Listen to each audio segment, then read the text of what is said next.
This process is known as compositing. It is the act of combining different elements from different photos or from the same image to form one cohesive result. Hello YouTube, in this video I want to show you how I changed this static image to a moving scene.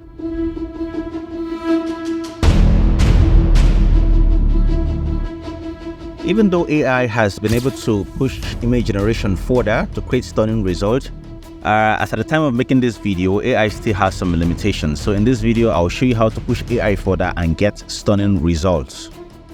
So the first step is to create your desired image from any AI platform like Midjourney or Leonardo AI or anyone you choose. But in this example, I used Leonardo AI. I'll leave a link to the description below where you can watch a video where I explain how to generate images using Leonardo AI. So first things first, we need to study the image. A lot of things are happening in this image, but first we need to study the most obvious ones. So the image is of a wizard standing in isolation. The subject is the wizard in a room with fog, lights coming from above, and a few lanterns within the room. There is more to talk about, but like we said, let's keep it simple and focus on the most obvious. Our wizard is holding the lantern with wings behind. What comes to my mind is to animate the wings to fold and unfold. Animate the hands to rise as though the witch is performing an incantation.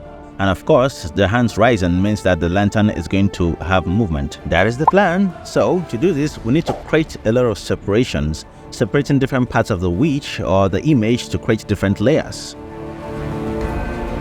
So I'm currently using freehand selection tool, quick selection tool, and some part I used the pen tool. The goal is to create the neatest selection regardless of the tool that works for you. Some images will need more time and more attention to detail to separate the layers. I intend to separate the subject, which is the witch, from the room, so it depends on the image you're working with. When working with selections, you need to be very, very patient. Really patient. Now that we have the subject on a different layer, we need to clean up the subject from the background layer. This requires a lot of practice. It is such an interesting and engaging process. Interesting? Maybe not. I am basically cutting parts of the same image to replace and cover some part of the images using skew and warp to balance the perspective. This process alone is an art. It can also be regarded as matte painting. I am also balancing the colors and tones within the image using hue, saturation, and curves. Using content-aware fill, I am able to fill up some part of the image also. Now that I have the background ready, I decided to add to the edge of the scene to give it a more cinematic resolution. In doing this, I still need to bear in mind the idea of perspective.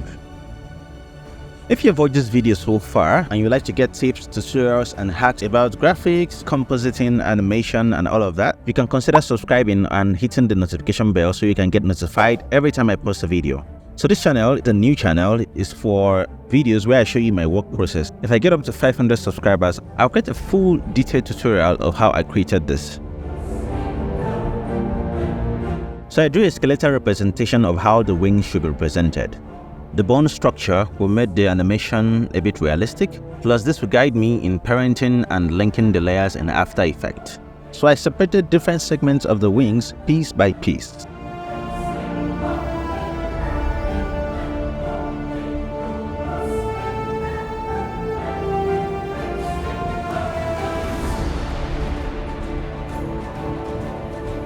And separated the lamps into different layers too. Then I separated the right arm so that I can use puppet pin to animate the hands in After Effects.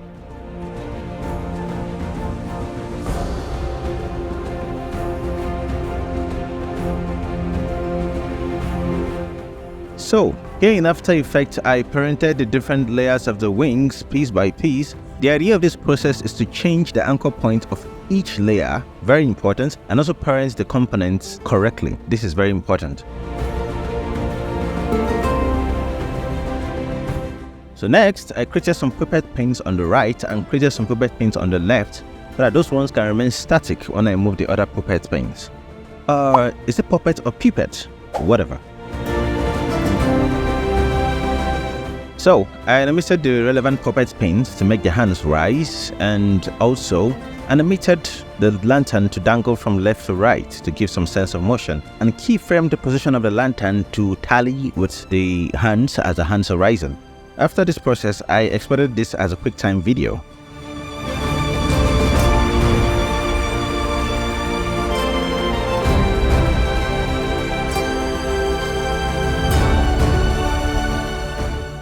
I animated the camera to push forward and sell the illusion better. So now it was time to project the walls of the room into planes. So I use a plugin called Projection 3D. Meanwhile, if you are already subscribed to this channel and you send me a mail requesting for the plugin, I will send you a download link to the plugin. So the cool thing about Projection 3D is that it will help you project areas of an image into planes to create the X, Y, and Z axis. Using Projection 3D, I selected a point in the scene, then imported the wizard into the scene, then animated the camera to move forward, and that is it. We have our subject and I have our scene in place. It was already looking nice, but I decided to add more dramatic element to the scene by adding fog and fire embers within the wizard, and this is our final result. Well, so what I do in this channel is to create summary tutorials so that you can see a breakdown and the work process of how I create the results I create. So if I get a lot of requests saying you want the full tutorial, I'll just create or probably upload the full tutorial, because I realize that lengthy tutorial is quite long and not everybody will want to watch the lengthy tutorial. But if you have seen the walkthrough video, you can decide if you want to watch the full tutorial or not. So let me get your request in the comment section. See you in the next summary tutorial.